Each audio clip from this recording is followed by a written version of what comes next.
الحمد لله الذي هدانا لهذا وما كنا لنهتدي لولا أن هدانا الله. اللهم صل وسلم وبارك على حبيبنا محمد وعلى آله وأصحابه أجمعين. أشهد أن لا إله إلا الله وحده لا شريك له ليس معه إله غيره، وأشهد أن سيدنا ونبينا وحبيبنا محمدا عبده ورسوله لا نبي بعده. قال الله تعالى في كتابه الكريم وهو أصدق القائلين: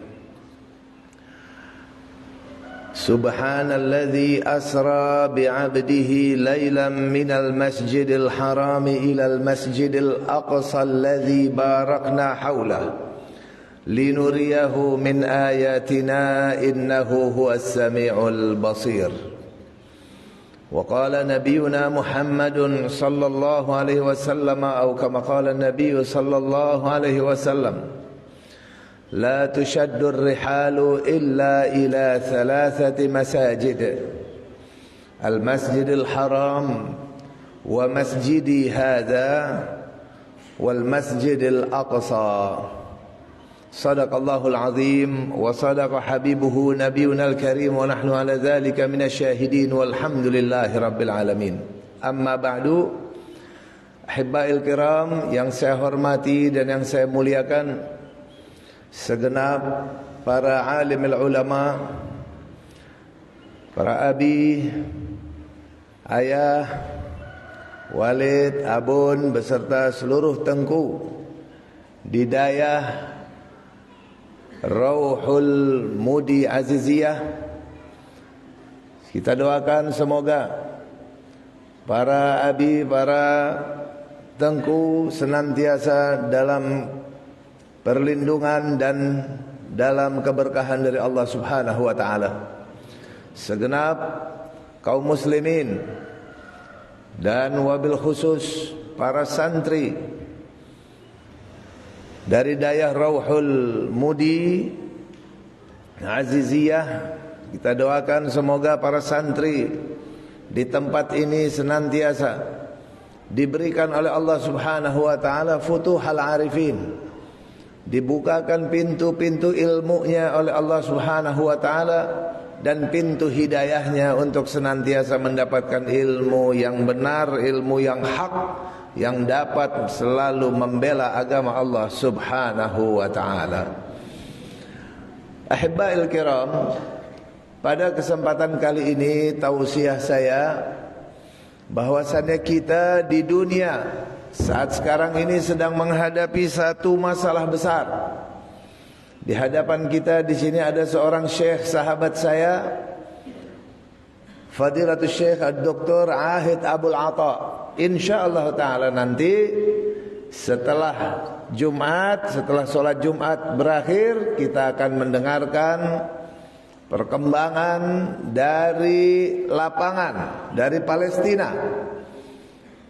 Adapun saya pada tausiah kali ini hanya ingin memberikan pelajaran kepada kita semuanya, apa yang membuat hubungan kita dengan Palestina. Apakah kita hanya sebatas hubungan ukhuwah saja, hubungan kita tentang sesama orang Islam, atau apa? Karena Nabi SAW bersabda, al-muslimu akhul muslim. Orang muslim itu saudaranya orang muslim. Fala yazlimuhu wa la yuslimuh. Maka tidak boleh dia menzalimi dan tidak boleh dia menyerahkannya kepada musuh untuk dibinasakan. Orang muslim enggak boleh menyerahkan saudaranya untuk dibinasakan oleh musuh, ya ikhwan. Harus kita jaga, kita pertahankan. Atau firman Allah Subhanahu wa taala, innamal mu'minuna ikhwah. Sesungguhnya orang-orang beriman itu ikhwatun, bersaudara. Atau ada masalah apa lagi? Ternyata saudara sekalian, termasuk yang mengikat hubungan kita dengan Palestina bukan hanya hubungan persaudaraan, persaudaraan keimanan, bukan, tapi lebih dari itu.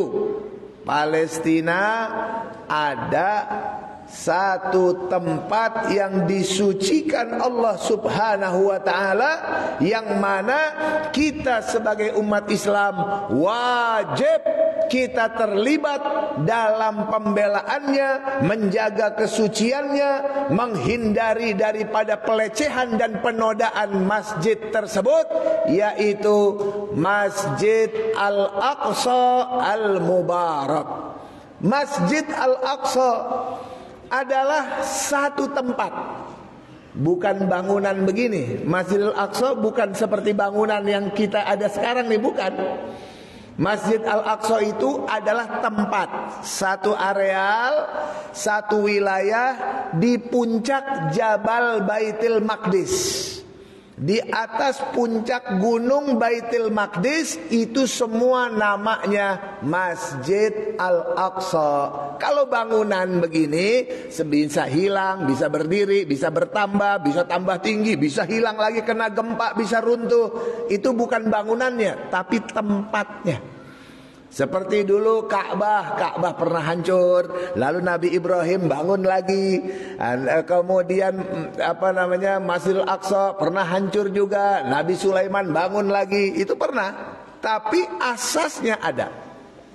Pertama dari Nabi Adam alaihissalam.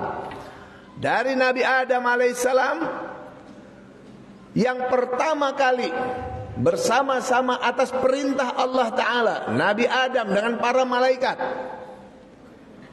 melaksanakan pembangunan Masjid Al-Haram atas perintah Allah Ta'ala. Jadi masjid pertama di muka bumi, Allah terangkan dalam Al-Quran, Inna awwala baitin wudi'a lin-nasi lallazi bi Bakkata mubarakan wa hudal lil alamin. Allah katakan sesungguhnya rumah Allah pertama kali yang Allah letakkan di muka bumi adalah untuk manusia beribadah, yang bertempat di Bakkah. Bakkah itu Makkah, mubarakan, yang telah diberkahi, wa hudal lil alamin, sebagai petunjuk bagi sekalian alam. Mekah itu rumah pertama. Lalu Nabi Muhammad SAW ditanya oleh sahabatnya bernama Abu Dzar radhiyallahu anhu. Apa kata Abu Dzar? Ya Rasulullah, ayyu masjidin wudi'a fil ardi awal? Wahai Rasul, masjid apa yang pertama kali diletakkan di muka bumi? Dulu bahasanya wudi'a, bukan bunia. Kalau masjid ini bunia. Tapi kalau Masjidil Haram, Masjidil Aqsa, wudi'a, artinya wudi itu sifat Rabbani. Kalau bunia ini sifat insani. Diletakkan, artinya diletakkan, maksudnya apa? Di situ berbarengan dengan adanya perintah Allah Subhanahu wa ta'ala. Nabi ditanya oleh sahabat Nabi bernama Abu Dzar radhiyallahu anhu, ya Rasulullah, masjid apa yang pertama kali diletakkan di muka bumi? Nabi menjawab, Al-Masjidul Haram. Qultu summa ay. Lalu Abu Dzar bertanya lagi, lalu apa setelah Masjidil Haram? Nabi menjawab, Al-Masjidul Aqsa. Masjid yang kedua diletakkan di muka bumi adalah Masjid Al-Aqsa, nomor 2. Lalu Abu Dzar bertanya lagi, kam kana bainahuma? Berapa jaraknya antara pembangunan Masjidil Haram dengan pembangunan Masjidil Aqsa? Ditanya kam kana bainahuma, berapa jaraknya antara pembangunan dua-duanya itu? Nabi menjawab, arba'una sanah, 40 tahun. Berarti 40 tahun Nabi Adam membangun Masjidil Haram, 40 tahun berikutnya orangnya masih yang sama, belum jauh ini, masih 40 tahun. Berarti masih satu orang. Makanya para ahli tafsir, ahli hadis dan ahli tarikh menyatakan bahwasannya yang pertama kali membangun Masjidil Haram dan Masjid Al-Aqsa adalah Nabi Adam alaihissalam atas perintah Allah subhanahu wa ta'ala dan dibantu oleh para malaikat. Karena ada sifat wudhi' tadi itu, bukan hanya dibangun tapi termasuk diletakkan. Kenapa demikian? Karena di dalam Masjidil Haram bisa kita lihat, di dalam Masjidil Haram ada rumah Allah namanya Baitullahil Haram, Ka'bah. Di dalam Ka'bah ada lagi yang istimewa, yaitu Hajarul Aswad. Hajarul Aswad kata Nabi, dia adalah batu dari sorga, dari jannah.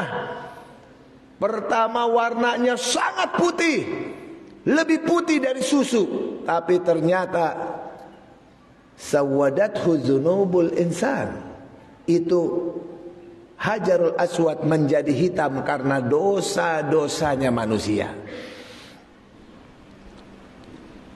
Batu dari sorga. Lalu apa yang ada di Masjidil Aqsa? Di Masjidil Aqsa ada lagi tempat yang sangat suci yang bernama Sokhrah. Sokhrah itu undakan batu, panjangnya 13 meter. 13 meter tingginya, kalau sekarang ini tingginya tinggal 2 meter lebih tingginya, jadi orang naik ke atas. Itu namanya Sokhrah, besar kayak bukit dari batu. Nabi katakan as-sakhratu wal ajwa minal jannah. Batu Sokhrah dan ajwah minal jannah. Ajwah ini korma Nabi, itu dikirim dari sorga. Makanya di tempat itu Nabi Adam alaihissalam, ini adanya di dalam Masjidil Aqsa nih. Batu ini ada di dalam Masjidil Aqsa. Masjidil Aqsa semua yang ada di puncak gunung, luas sekali. Luasnya 144.000 meter persegi, 14,4 hektar atas gunung. Itu semua Masjidil Aqsa, ada pagernya. Semua yang ada di dalam pagar Masjidil Aqsa namanya. Kemudian apa? Di dalamnya ada 10 musola. Ada 10 musola. Ada musola yang jamek kibli, ada musola yang kubahnya warna kehitaman, ada musola yang kayak begini. Nanti kita lihat ini, kubahnya warna emas. Ada. Ini namanya musola Sokhrah. Ada lagi di bawah tanah ada 3 musola. Di atas tanah ada 7 musola. Ada dari musola namanya musola Al-Umari, musola Umar di bawah tanah. Ada juga musola Kibli, ada musola Nisa, ada musola Magharibah, ada musola Buraq. Ada 10 musola, semua di dalam Masjid Al-Aqsa, termasuk yang ada di gambar ini. Kubahnya warna emas. Yang kubahnya warna emas itu di dalamnya terdapat batu Sokhrah, batu suci yang dimuliakan. Semua tanah suci, Masjidil Haram tanah suci, tapi ada lagi yang lebih suci. Sokhrah namanya. Di batu Sokhrah ini, saudara sekalian, disitulah Nabi Adam membangun mihrab. Disitulah para nabi singgah di tempat itu, berdoa di tempat itu. Bahkan Siti Maryam tinggal di tempat itu. Nabi Isa dirawat, diasuh di tempat itu, di atas batu itu, di dalam Masjidil Aqsa. Namanya Baitul Maqdis. Nabi menyebutnya tempat itu Baitul Maqdis. Para ulama menyebutnya Baitul Muqaddas. Allah dalam Al-Quran menyebut namanya Al-Masjidul Aqsa. Hanya 2 tempat di muka bumi yang Allah langsung memberikan nama. Namanya adalah Masjidul Haram dan Masjid Al-Aqsa. Allah yang memberikan langsung namanya. Tapi tempat ini luar biasa. Nabi menyebutnya juga dengan Baitul Maqdis. Banyak hadis-hadis Nabi yang menerangkan tentang tempat itu. Apalagi hadis tentang Isra Mi'raj. Itu Nabi menyebutkan, aku bersama Jibril berangkat ke Baitul Maqdis. Nabi sebutnya Baitul Maqdis, Baitul Maqdis. Begitu ya. Kemudian cukup banyak sekali hadis, sangat banyak sekali, ratusan hadis Nabi menyebutnya Baitul Maqdis, tapi Allah menyebutnya tempat itu Al-Masjidul Aqsa. Lalu para ulama menyebutnya Baitul Muqaddas. Bab hadirin yang dimuliakan Allah Subhanahu wa taala. Sebelum kita masuk pada khutbah, kita di sini perlu mengenal. Ini hanya sebatas mengenal. Dari batu itulah Nabi kita saat Mi'raj berangkat dari Mekah ke Masjidil Aqsa. Sampai Masjidil Aqsa naik ke atas batu Sokhrah. Dari batu Sokhrah naik ke langit. Makanya Masjidil Aqsa disebut Bawabatus Sama, pintu langit. Karena dia langsung tembus ke langit.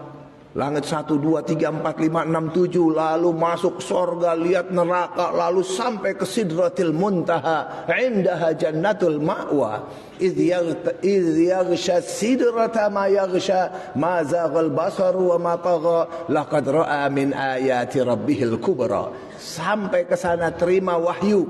Salat 5 waktu sehari, turun lagi ke Masjidil Aqsa. Sudah dipertemukan, Allah kumpulkan seluruh Nabi dan Rasul di tempat itu. Lalu Nabi kita menjadi imamnya. Bagi para Nabi dan Rasul berkumpul di dalamnya. Dari Nabi Adam sampai Nabi Isa berkumpul semua di situ. 124.000 Nabi dan Rasul, 250 Rasul. Kumpul semua, Allah pertemukan. Lalu malaikat Jibril mengatakan, salatlah wahai Nabi Muhammad, menjadi imam bagi mereka semua. Nabi kita salat menjadi imam di sekitar batu itu. Kok muat? Emang muat. Masjidil Aqsa itu luas sekali, sangat luas. Nah, Masjidil Aqsa semuanya menampung 300.000 orang. Jadi kalau Nabi dikumpulin 124.000 Nabi muat. Nah, jadi bayangkan tempat ini. Ternyata saudara sekalian, Israel menjajah Palestina. Begitu menjajah Palestina, mulai dia bantai orang Palestina, dia usir orang Palestina, dia duduki tanah-tanah orang Palestina, sampai orang Palestina jadi minoritas. Lalu dipecah-pecah wilayah. Ada tepi barat, ada Gaza, Gaza ditembok. Gaza itu satu kota yang gak pernah mau tunduk sama penjajah. Gak ada damai. Tidak ada damai. Kamu penjajah keluar 1 senti pun tanah Palestina gak boleh ada bendera penjajah di sini keluar. Itu Hamas, itu Gaza. Tapi di sana ada yang akhirnya mau berdamai. Akhirnya diangkatlah oleh Amerika, oleh Inggris, Perancis, dan oleh Israel. Diangkatlah otoritas pemerintahan Palestina. Dia mau berdamai. Akhirnya dibuatlah presiden-presidenan, pengurus-pengurusan. Akhirnya tujuannya apa? Untuk mengabdi kepada Israel dan untuk menjadi tukang pukul dan tukang lapor kepada pemerintah Israel kalau ada masyarakat yang melawan. Itu pemerintahan Palestina, pemerintahan bentukan Israel. Diakui Amerika, tapi tetap namanya Palestina. Tapi apa? Dia nggak boleh punya militer. Mata uang aja nggak punya. Saya pernah berangkat ke Gaza tahun 2028, 2029. Sampai di sana nggak ada mata uang Palestina, nggak ada. Mata uangnya mata uang shekel. Shekel itu mata uang Israel. Nah, jadi mereka menjajah. Begitu mereka menjajah, ternyata menjajah bukan sebatas menjajah mau ambil tanahnya Palestina, termasuk dia mau ambil Masjid Al-Aqsa. Masjid Al-Aqsa yang kubahnya ada kubah warna emas, di bawahnya itu ada batu sokhroh. Itulah yang mau dibangun oleh Zionis Israel. Kuil Solomon katanya, kuil Sulaiman, kuil tempat ibadah orang Yahudi. Jadi Yahudi mau ambil sepertiga. Udah orang Islam ambil sepertiga, Kristen ambil sepertiga, kami Yahudi juga ambil sepertiga itu masjid. Itulah makanya saudara-saudara kita di Palestina tidak ada kata lain kecuali perang. Para pejuang dari Gaza sudah kasih peringatan. Masjidil Aqsa itu benang merah di antara kita. Ente deketin, ente sentuh, kita bertaruh di situ. Siapa yang menang di antara kita? Kami korbankan apa saja yang kami miliki demi tempat itu. Ternyata nggak dihiraukan. Tetap mereka buat acara-acara di dalam proses menuju pembongkaran Masjidil Aqsa. Mereka udah sebutin di televisi, acara-acara upacara untuk nanti prosesnya akan ada pembongkaran. Udah disebutin, udah diumumin. Lalu acara upacara Eid mereka sudah mulai dilakukan di dalam Masjidil Aqsa. Umat Islam sudah dijauhi dari Masjidil Aqsa. Udah yang pengen sholat dilarang dan lain. Ini udah pertanda bakalan secepatnya. Dan peringatan dari mujahidin Gaza nggak didengarkan. Akibatnya pejuang-pejuang kemerdekaan di Gaza langsung musyawarah, langsung rapat, atur strategi, dan langsung melakukan serangan pada tanggal 7 Oktober. Serangan besar-besaran yang mana serangan tersebut menjadikan Israel hancur lebur, mentalnya rusak, wajah mereka ditaruh di tanah, dibuat bersujud, diinjak muka mereka, dan rusak wajah mereka di seluruh dunia menyaksikan kebiadaban mereka. Ternyata Israel yang katanya begitu kuat, ternyata nggak bisa berbuat apa-apa. Inilah sampai sekarang, makanya perang tersebut di Palestina disebutlah perangnya namanya Harb Tufanul Aqsa. Tufanul Aqsa artinya badai Al-Aqsa.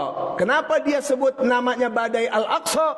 Karena untuk menghabisi najis-najis orang Yahudi dan perbuatan-perbuatan syirik yang mereka kerjakan di dalam Masjidil Aqsa. Tufan ini akan membersihkan itu semuanya. Alhamdulillah, jadi kita semuanya bersyukur. Padahal Masjidil Aqsa ini bukan kewajiban orang Palestina saja. Ini kewajiban umat Islam semua, termasuk orang Aceh. Masjidil Aqsa itu milik umat Islam yang pernah mengucap 2 kalimat syahadat. Mereka wajib, saudara-saudara, terikat. Bukan hanya milik orang ini. Makanya sekarang kita double dan double kewajiban kita untuk urusan Palestina. InsyaAllah ta'ala kita semua yang ada di sini, saya berterima kasih khususnya kepada Abi di sini yang luar biasa menggalang bantuan bersama teman-teman semua dan dari daerah. Luar biasa, jazakumullahu ahsanal jaza. Semoga menjadi partisipasi jihad untuk kita semuanya.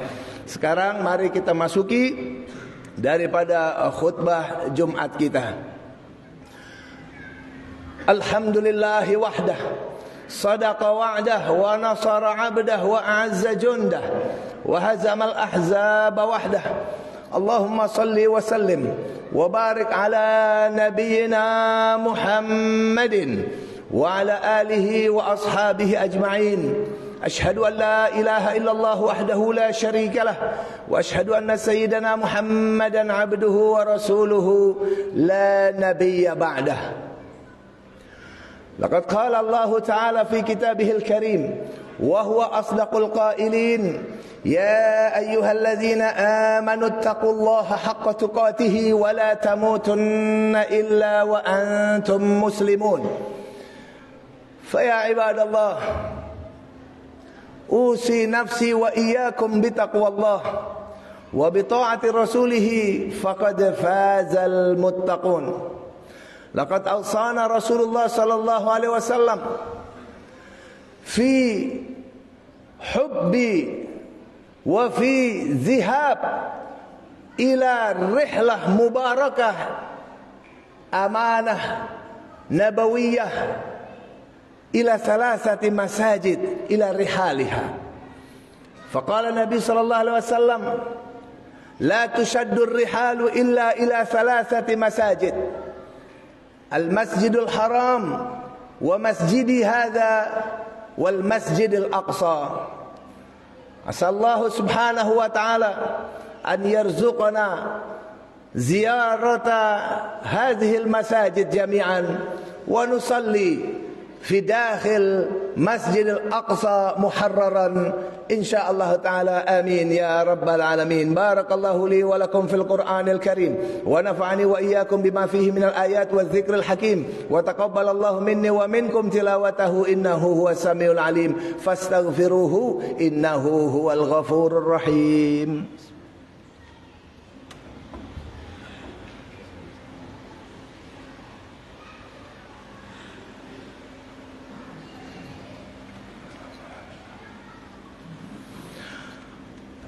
الحمد لله رب العالمين وأفضل الصلاة وأتم التسليم على سيدنا ونبينا محمد وعلى آله وأصحابه أجمعين.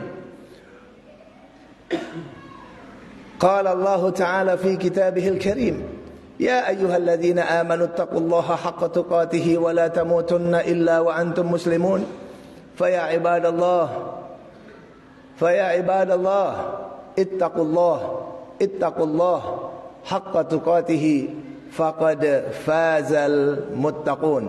لقد قال الله تعالى أيضا إن الله وملائكته يصلون على النبي يا أيها الذين آمنوا صلوا عليه وسلموا تسليما. لبيك اللهم ربي وسعديك. صلوات الله البر الرحيم على سيدنا ونبينا محمد الرؤوف الرحيم وعلى آله الطاهرين وأزواجه أمهات المؤمنين وأصحابه الغر الميامين. وارض اللهم عن سادتنا خلفاء الراشدين سيدنا أبي بكر وسيدنا عمر وسيدنا عثمان وسيدنا علي وسيدنا الحسن ابن علي رضي الله عنهم أجمعين وعن التابعين والتابع التابعين والتابعين لهم بإحسان إلى يوم الدين. اللهم اغفر للمؤمنين والمؤمنات والمسلمين والمسلمات الأحياء منهم والأموات إنك سميع قريب مجيب الدعوات يا قاضي الحاجات. اللهم أعز الإسلام والمسلمين وانصر من نصر الإسلام والمسلمين واخذل من خذل الإسلام والمسلمين ودمر أعداءك أعداء الدين. اللهم انصر إخواننا المجاهدين في فلسطين. اللهم ارحم شهداءهم. اللهم اشفي جرحاهم. اللهم داوي مرضاهم. اللهم يسر أمورهم. اللهم ربنا ارزقهم يا رب العالمين. اللهم آكل جوعاهم. اللهم اسقي عطشاهم يا الله يا الله يا الله يا الله يا رب العالمين. يا الله يا رب العالمين يا ذا الجلال والإكرام يا ذا المواهب العظام. اللهم دمر أمريكا وإسرائيل وبريطانيا وفرنسا وأنصارها وشركائها وأعوانها ومؤيديها تدميرا. اللهم دمر وقاتل جيوشهم. اللهم فرق جمعهم. اللهم دمر قوتهم. اللهم اجعل الدائرة عليهم. اللهم أوصل العذاب الأليم إليهم. اللهم ألقي في قلوبهم رعبا شديدا واربط على قلوبهم وزلزل أقدامهم ولا تبلغهم الآمال. اللهم حرر المسجد الأقصى من أيدي اليهود الغاصبين. اللهم طهر المسجد الأقصى من رجس اليهود. اللهم ربنا أعد مسجد الأقصى إلى أيدي المسلمين يا قوي يا متين يا منتقم يا شديد البطش يا جبار يا قهار يا من لا يعجزه قهر الجبابرة ولا يعزم عليه هلاك المتمردة من الملوك والأكاسرة. اللهم إنك يا حي يا قيوم ربنا ونحن عبادك يا الله يا قوي يا متين يا الله اقضي حاجاتنا يا خير الناصرين. وصلى الله على حبيبنا محمد وآله وصحبه وسلم والحمد لله رب العالمين. عباد الله إن الله يأمركم بالعدل والإحسان وإيتاء ذي القربى وينهى عن الفحشاء والمنكر والبغي يعظكم لعلكم تذكرون. اذكروا الله العظيم يذكركم ولذكر الله أكبر وأقم الصلاة.